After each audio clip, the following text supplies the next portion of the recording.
Mario, August 31st, today is Sunday, 2025. In continuation with this the videos that I'm making for today, I already did a video talking about connections that I'm making for these struts. This is a topless wing, so it requires some very strong struts to support the wing. Check out the video on how I'm doing these connections. But in this one, I am going to be talking about the bottom plate or the battery plate, which goes underneath here between these two bottom rods or tubes. Um, that plate on my smaller ones, I make them from various materials. I've made them from a fiberglass, ABS, wood, depending on the type of aircraft, and I'm talking about stuff that I've done throughout the years, in making it better and better every time.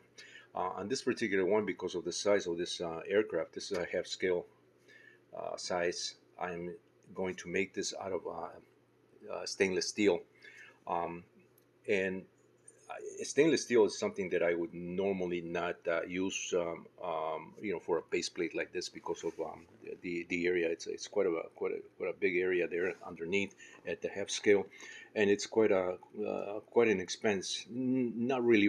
I mean, it's not going to break your wallet or anything like that, but it is expensive more than aluminum or even fiberglass. The stuff like the materials that I've used before on for the base plates. It's just a delta shape, triangular shape that gets attached with clips.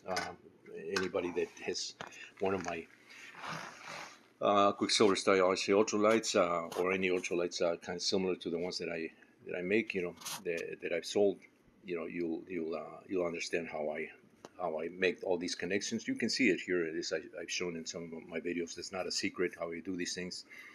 And I share it because it's when I do my videos, it shows those things, and it's obvious that I'm using certain parts here. But these P clips that I use on the smaller ones, I use nylon, strictly nylon, some really high quality P clips. On these, I'm using steel P clips with a rubber shield, so they grip nice and tight on the bar, so it doesn't slide. But so that's how my base plate is done. So I was going to get rid of an old dishwasher or dishwashing machine. This came from a Kenmore Elite series dishwashing machine that I would replace with some newer ones. And so I removed this panel here. The machine has a lot of stainless steel parts, and this is what I'm going to use for my base.